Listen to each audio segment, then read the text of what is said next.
You are listening to Deconstruction Podcast, presented by the Architectural Authority magazine. We need to be careful to, especially in a holistic field or arena, not to claim that, okay, because I do a design based on wellness and, voila, all of your life is going to change all of a sudden. No, I'm not. I mean, that's a lie. Straightforward, it's a lie, because we are very complex individuals. The space supports the other dimensions of wellness, but it's many parts. It's not like we cannot claim that just by having the space, yes, definitely it helps us. Okay, that's fine. But to really say that, okay, just only by the design, your life is going to change, not really. It needs to be a compliment. This episode is brought to you by Paramount Consulting and Engineering. Since 2010, Paramount has over 4,000 projects completed across Florida and the Caribbean. From building envelope consulting and structural design to special threshold and forensic inspections, Paramount delivers precise, reliable solutions backed by experience, expertise, and results you can trust.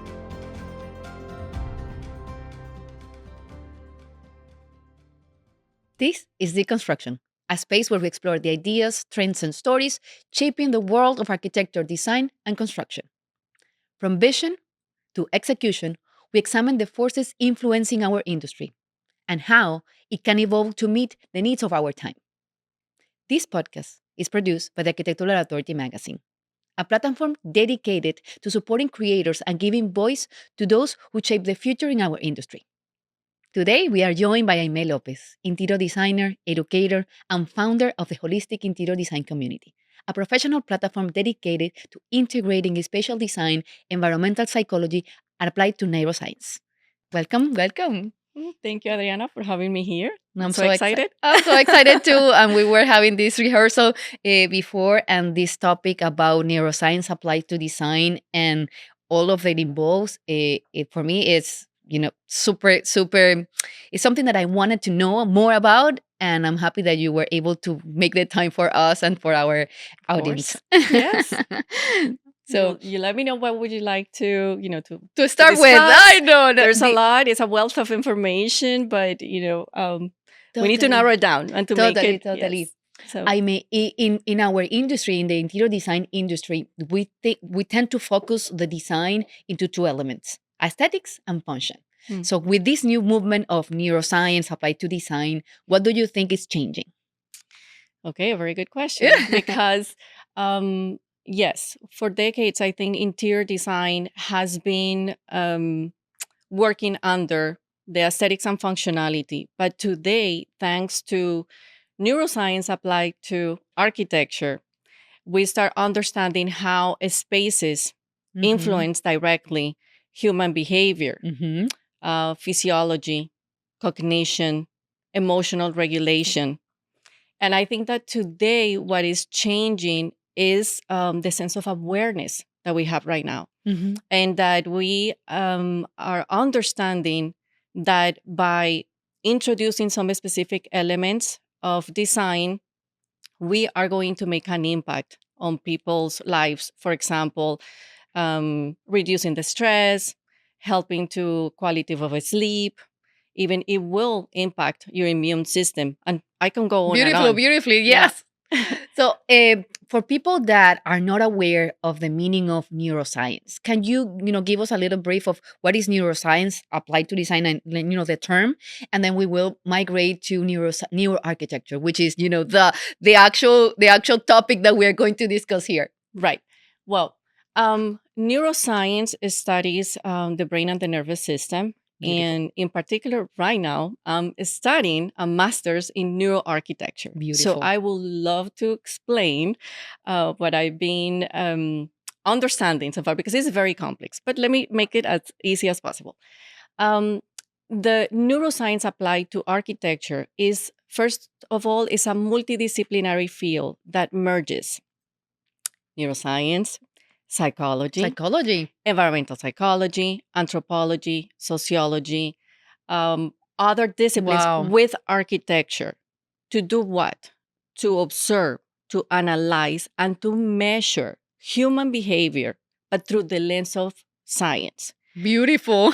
To do to what and one, to do what? To study its relationship with a specific elements of the within the environment, because and the importance of all of this is that it would have a direct impact physiologically and psychologically, and that truly matters. So basically, it's studying everything that impacts you and the way that you experience the world, right? It is, and to my surprise, because and Adriana, that I started with the holistic. I call it holistic interiors design community, because I was practicing not only as an interior designer, but through the center was wellness, and in wellness we talked about all the dimensions of wellness again, but it is a big change, the before and after. Once I decided to go and study deeper, really, how we're The science wired. behind it, exactly. Yes, The science behind it. and well, I can tell you that a whole universe just started opening for me. Wow. Yes, it's beautiful. I think that when people think, and I used to think that before too, I'm like, wait a minute, science is going to make us being some restrictions with Structure, the with creativity, with that process. And the way that I see it is that actually it's a perfect marriage. So I invite all the people that are into wellness and holistic practices to really study deeper if they feel the calling. I did. Correct. And then to really understand the beauty of our internal universe, because the brain, imagine that, the brain and the nervous system. So I think actually it opens to a lot of possibilities. So creativity, it's Yeah, there, it's fantastic. possibilities, right? Totally. So The mhm. brain for me is a translator. The brain for me is that magnificent machine that translates everything that my senses perceive, Mhm. and the way that my machine translate that information affects me. So it's Correct. beautiful that you said that we need to educate ourselves, because Mm. sometimes we are intuitive in the way that we approach design, but knowing gives you strength and gives you power, because when you are trying to implement some of these uh, innovations, I will call them, which is part of the process of going deeper into the impact, anthropology, psychology, Mm. form, etc., into the space that you are designing, requires you to do a research and know when you are going to respond to your clients or to the people that is going to finance the project, eh, with data Mhm. that validates that these decisions that you are trying to implement are going to be beneficial for the final user. Because what I think it's been the disconnection, and that's what I love having you here, for me as a contractor and as an architect on the development section. Mhm. I've been intuitively drawn to holistic designs and environmental consciousness, but it's being hard for me to make my point and to argument with my clients and investors, because the data, it is there now that we know that exists neuroscience and neuroarchitecture and all of these studies, but it wasn't incorporated into the process of our career. So tell me a little bit, and this is the progression of neuroarchitecture. What do you study when you study your master's? Like, what is the information and the connections? Because I know it's data, but they are not teaching you how to implement it. They are giving you data. Right. Okay. Yes. It's a fairly I love the way that it's like your mind and you're very curious, like you say. Yes, It's I'm true. curious. I think that we need to understand first that it's great when we start designing with intuition, but there's a but here, Mm. and is that there's a bias, because we as designers, we're giving our own Oh, interpretation, right? And then that's the beauty of science. I would say that it will help us to it guide us, and to me what is most important is that helps us to understand the consequences of our design decisions. And then I think that's why you say, well, I'm having a hard time for investors to buy into maybe a holistic, that it's more into the intuitive. But if you validate with science now and you have the support of some research, again, this is also important to understand that this is a fairly young field. It started really formally about 2003. So Wow. in the world of science, I mean, science has been obviously for much, Around for much longer, but it's specifically for the architecture field. And as you can see, what I love about it is at the end of the day, I said, but wait a second, this should be called neuroarchitecture and a holistic practice because you can see all the fields. It's a multidisciplinary field correct. that you don't work anymore like by yourself. You're going to work with a team of professionals, Exactly. right? Like if you're going to do maybe let's say urban planning, well, imagine the importance of a sociologist there. Correct. If we're going to work with in the health industry, specifically let's say mental health, well, now we're going to work with psychologists. You need that. So you see, it's really it's that's why I said it really opened up an entire universe for me. And the more I learned, the more Fall I in think love I with. know that I didn't know anything, but I think it's the good intentions of really designing for wellness. That's a good start because we need to make sure that we design spaces that are meant for healing or for making people feel good in the space and hopefully not to cause any harm. Exactly. One of the beauties about this whole movement that we are connecting with, because as you mentioned, science has been around for forever, but the connection of science with design and how that impacts us, our lives, it hasn't been studied much. Now is this time where everything is getting connected. And one of the things that you know, I live through this idea. The space is the result of the collaboration of many, many, many people Yes. that need to be aligned with a common purpose. So the space comes along with the perfect functionality, aesthetics, and the alignment to the human being that is going to habitate. So for me, this is the way that I see our industry as a group of people that Mm. when they are aligned and collaborate, produce a space that it will be good for the people that inhabit and for the community because we are not islands. We are people that we live in society, we live in Correct. community. So there are precepts or practices that affect us as an individual, but the actions that we take towards the space that we inhabit and whatever we create because we are creators. So we Exactly. create spaces, we create communities, urban spaces, offices, and the way that we think and canalize that information affects many. So the collaboration of all of the parts for me it's amazing. So tell me, which are the people of the trades or the let's go Professionals. professionals that are involved in a project now from the perspective of the neuroarchitecture? Well, it's again we study different disciplines, and with those disciplines, the professionals that are involved. And I mentioned some, like again, the sociology, the Sociology, psychologist, okay.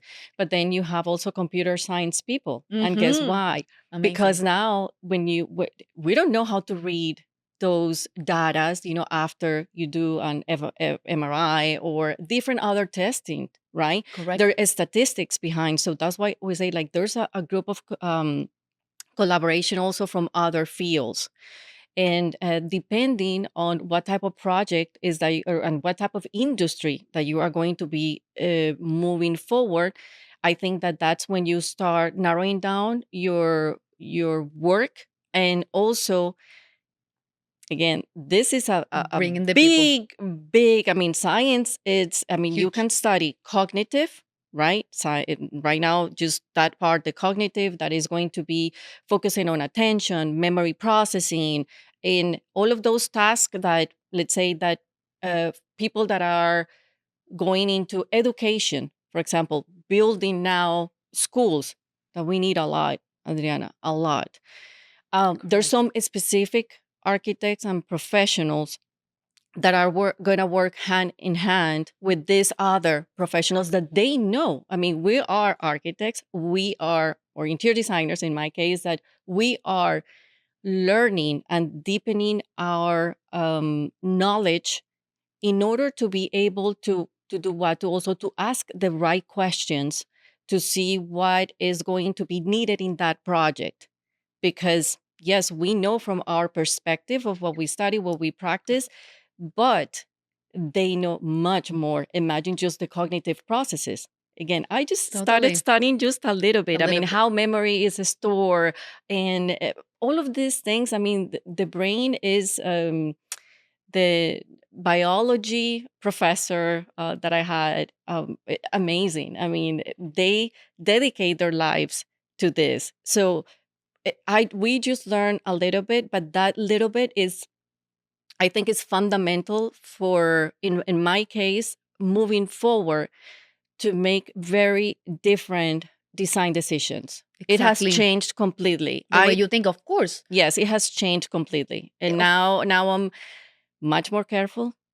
I know now the big responsibility that not only a good intention, It's enough. it's enough. It's not enough. Unfortunately, it's not. That's why I said it's a good marriage that we continue educating ourselves as interior designers and architects, because it's important. Beautiful. I just want to touch, back to something that you say regarding the testing and how Mhm. we are testing our responses. Because the difference now between the intuitive and the science way of designing, right, is that now you are testing bodies, testing humans, Mhm. the way that they react with science. So that is the difference. Now if you, for example, test someone in a space and the heart rate, the temperature, the body temperature, the Mhm. relax, the muscles. I don't know, because you will tell me what kind of testing might be from top of your mind.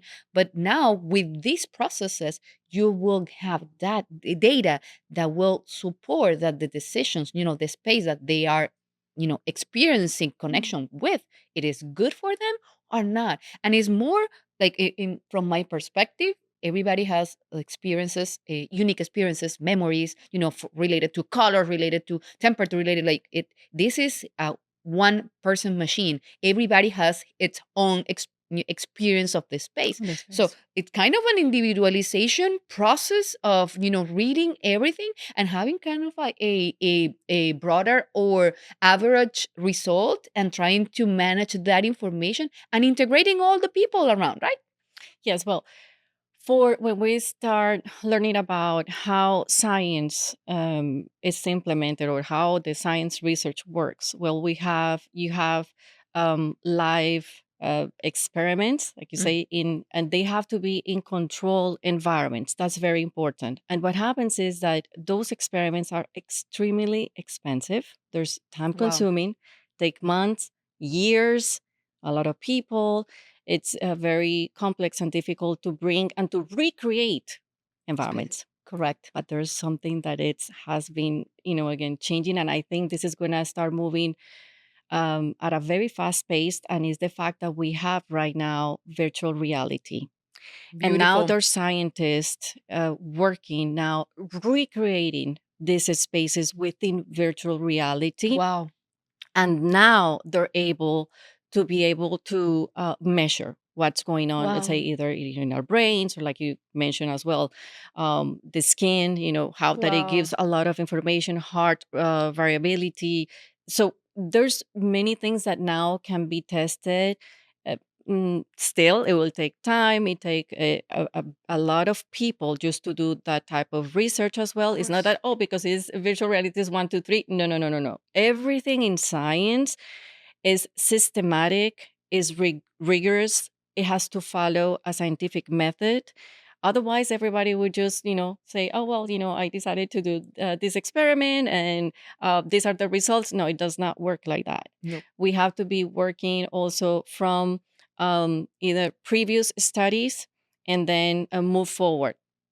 In my case, I will be working. I'm not, again, a scientist and or researcher, and I'm not going to be working with live experiments, but then we work with scientific literature and now evidence based design. And that's probably where you wanted to get moving forward, is like how we get, so now we start understanding and it's important to learn how to read research, how you're going to bring that information to your project. So you need to learn, one of the first things that you need to learn is also is the context. And let me give you an example so to make it easier. Let's say that we need to design a lobby for the elderly community in South Florida. So you see how That's a case. important now the cues that I'm giving you.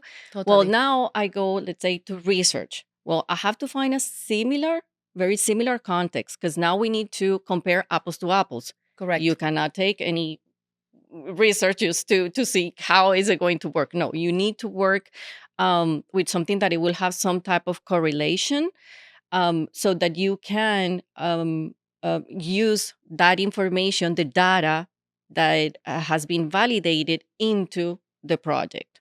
So um, It's a rigorous process. it is a very rigorous process. And yes, it's true. Sometimes, you're there and right now just studying and trying to do some cases and Yes. thinking, Incredible. my brain, once again, my brain was used to another way of working, Simple. the intuitive. But you know what I've been doing? I'm like, okay, wait a minute. I'm even proving this to see how it works. And I'm doing still my creative process, but slowly now my brain is learning, wait a minute. How to We need to now wait a minute. Yes, I mean, we have to, okay, stop, and then let's read now, research what it says in the area. And that's when I said that I finally started understanding that yes, intuition was good, but it's limited, and it's biased. I have a lot of already some specific ideas, right? Because of my experience as well. Correct. So, but by reading those research now, I discover something completely new. That is, it could be fundamental also for the design. So, and that makes a difference. Beautiful. In the process of, and this is all of the ideas that you're mentioning, how this has impacted your career as a designer. What do you think is the main shift of the process of designing after you learn? Because you are in the process of learning, but now at Yes. this point you have your intuitive knowledge and response, and then you have all this data that you are validating. So, what has been the major impact to your career, to your process of design? Where do you Um, start now? Because well, at the beginning it's like an intuitive and more creative. That won't stop because that's part of your identity. But how now you are, I will say, self validating. yes, it has been a very interesting process where I discovered that we're very good at our intuition, Ariana. Beautiful, I think beautiful. it's at least again in my experience right now, trying to do these cases. Then I discovered that, okay, let me see just by intuition what it says. But at the same time, I want to bring a specific project where you're going to see the difference. Well, this is for a 10-year-old girl that she has ADHD. So right now, there is a condition. Right now, I need to know in reality what is the diagnosis exactly from the Medical. psychologist. I didn't know about really this condition and more in depth to certain limits. But by studying now, I could see that I was falling short, very, very short. Wow.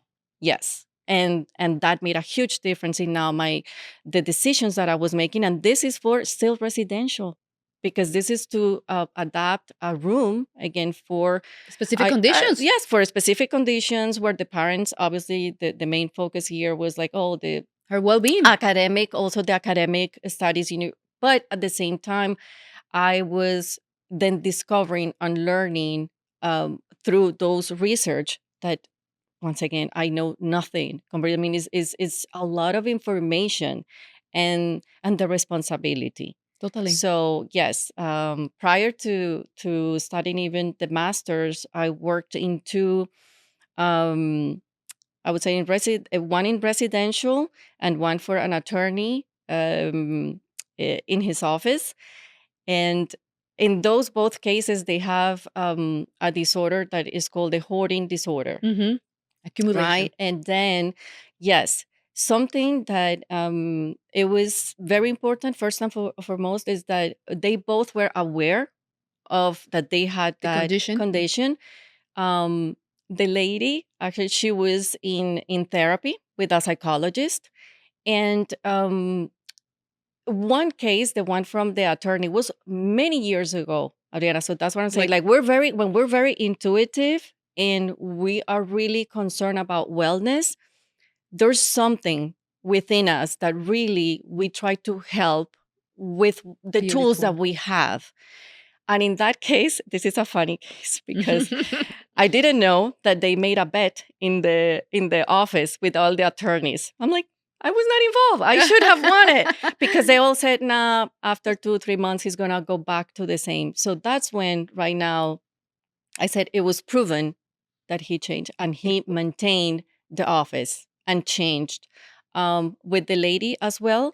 Now the family members, very thankful. And moving now to science with the case of the girl, we need to be very careful with the conditions or the projects that we're getting into because again you might fall short and then Completely. it could harm. And also with the studies, what happens in science is that science like to measure everything, validate everything. And if you would ask me, okay, but how, do you have your validation for the cases? I can tell you from the experience, in the case of the attorney and the other lady. Now we see with the girl what is going to happen in a few months. But science in particular, they likes to really do the pre and post, measuring, Totally. because that's really how we can be sure how somebody has been impacted by our Positively. design decisions. Yeah. Yes. I'm going to pick up a couple of beautiful things that you said that I think the majority of the designers or architects and people that is involved in this industry, it's not aware. We are responsible.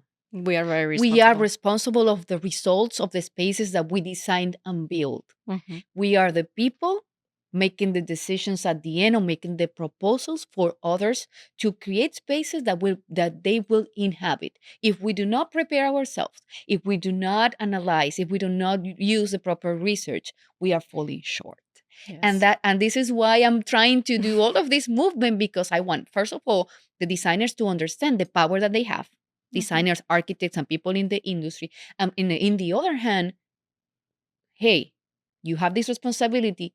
You need to embrace it. You need to educate yourself. You need to go deeper. You need to find the research. You need to validate. You need to know, because the wellness that we are mentioning, and now I'm going to go in deep into the wellness, we can make their lives, those our customers, better by doing a better design, by implementing using materials, etc. So the wellness movement that now is called is kind of something fancy, and it is more deeper than that name. Our spaces, the way that we design spaces based on research, can really impact lives. Mhm. So the wellness movement is not putting a spa in your house. No. So tell me about what is wellness for you in the context of neuroscience and neuroarchitecture. Yeah, well, I think that the future looks very promising because we are integrating now neuroscience into architecture. And hopefully in the future, we are, with all of this movement of wellness is going to be a, I would say that it will become a core metrics right now, that it's important that it from years before we didn't have that as a core, right? So I think that's a huge improvement. And then science validating, uh, people need to understand as well that it's not just, oh well, let's introduce the all the with the just the biophilic Exactly. principles, and you are going to enter some biophilic elements into the space, and people are going to feel already the effects and feel good. There's more than that, and that's why we need to be careful to, especially in a holistic field or arena, not to claim that, okay, because I do a design based on wellness and, oh, well, all of your life is going to change all of the sudden. No, I'm not. I mean, that's a lie. Mm-hmm. Straightforward. It's a lie because we are very complex individuals. We have our, especially, the psychological part of it that gets involved as well. And it's not only the space supports the other dimensions of wellness, but it's many parts. It's not like we cannot claim that just by having the space, yes, definitely it helps us. We all feel it right away. Exactly. Our brain is trained to, I say, scan all the Comfort, discomfort, safety safety, cues. unsafety. Correct. And okay, that is the basis. Okay, that's fine. But to really say that, okay, just by only by the design, your life is going to change, not Needs to really. be a compliment. So we have to also be very careful how we communicate and our language. And once again, I know that I have I have committed many mistakes on this journey on the journey. before. Yes, because I didn't know better before. But now again, it's the responsibility of what we are going to say to the end user of the space, to colleagues, and for God's sakes, if we are educators, then the responsibility is huge. We need to Huge. know how to communicate, what to communicate. I invite people also to learn how to choose and select the information. There's too much information out there, but we need to have that criteria of deciding where I'm going to get the information from. What organizations are they? Reputable organizations? And I like to add also that even research, even in science, please make sure that there's scientists Validated data. trying to prove something, and others, science keeps moving, and others that might say, you know what, that's not true. So you have to make your own criteria, and we need to be very careful then with even with that, with the communication that we have in the field. This is a beautiful transition to the education portion of your, the universe of Aimee. So tell me a little bit about the responsibility as an educator and through your journey of, transforming into holistic design to this new version of a more integrated with science approach to results, and how you're infusing your community, because you have a community, and I want you to talk a little bit about the community and the space that you have created for this information to flow and impact the education and the newer generations, and how it's this for you moving forward. Well, I think that the community started in a way, in a very organic way, and it's been growing. Now it's going to be almost 2 years. Wow. Yes. Congrats. And just like you, Adriana, I mean, it takes a lot of work. This has been a work of labor of love, because yes, it's I try to give as much information when people go to the meetings. There's many events in Miami, and if I don't know, at least for me, we have limited time. At least I know if I am into having a holistic lifestyle, and I would like to go to one of the events that are having that as a center or a mission.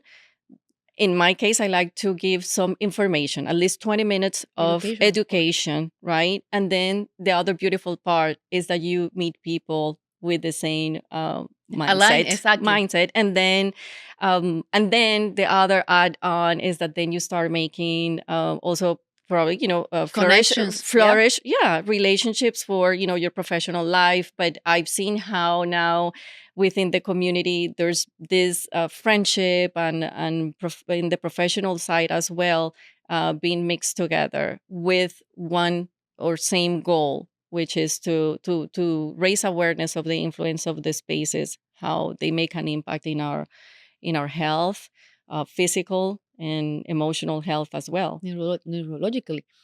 What do you think needs to happen for this new movement that is, it's bringing the science into our creative melting pot to the students, Yeah. to the newer generations? What needs to happen? Because they are the curriculums of the universities keep being kind of the same.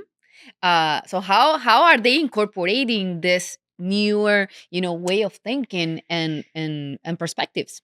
I think the world is changing so fast, Adriana, especially with artificial intelligence. And AI. education is going to make a major change and shift. And it's happening already and faster than what we can um, still, Grabs, yeah, absorb we are and grab. falling Exactly. behind. The students, they So, are fast and they have everything on their yes. hands and they know Yeah, and it's a everything. reality. AI is here, and we just need to learn how to work with it. And in education, in terms of, I hope and I think that the new generation of architects and interior designers, they're going to have more classes for neuroscience applied to architecture. It's fundamental nowadays and more than ever, because we have also all of this movement of artificial intelligence, that we know also all the effects that that produces Correct. within ourselves, um, our brains. So in the future, there's going to be many things changing for us. But if we don't educate properly the newer generation, there's going to be a gap. We Exactly. don't know yet, but I think and I hope that at least that, and I want to encourage students that are going through architecture or again interior design to go for, let's say, take more classes of environmental psychology, fundamental. Take some of those.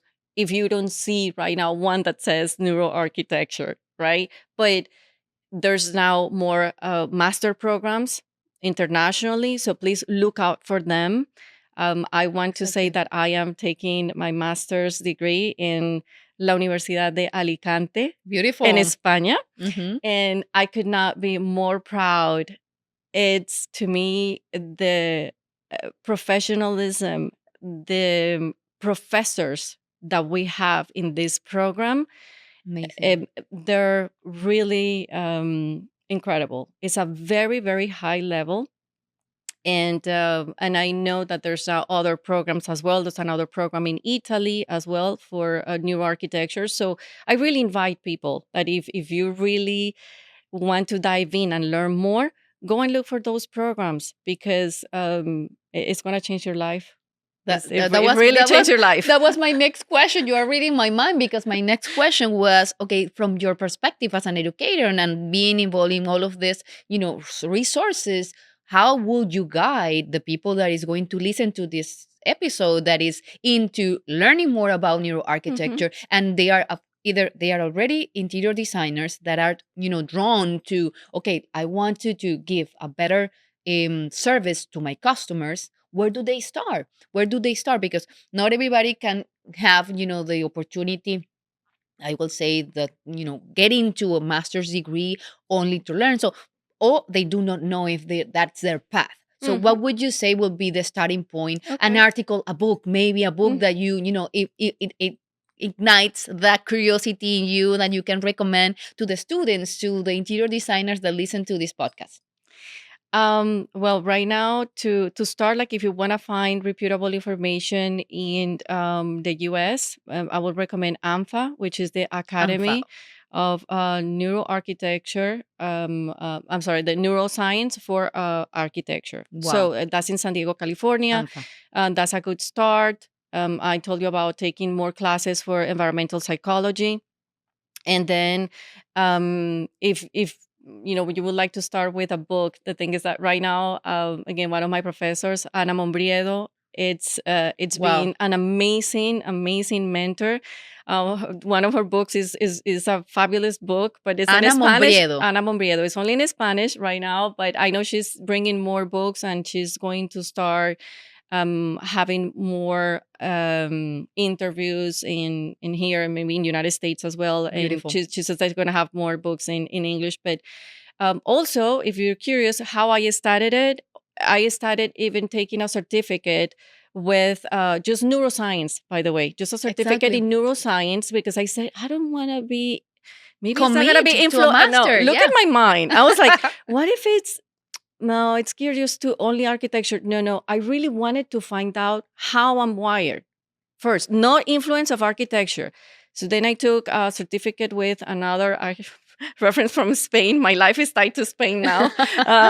Nazaré Castellanos, which is Beautiful. also an incredible scientist. So please also make sure that the certificates that you're going to take, who are the professors, where they're coming from. Research. Please do that research. So then from there, my curiosity just started moving forward. And that's how I ended up into the master's right now for neuroarchitecture, which I'm very happy.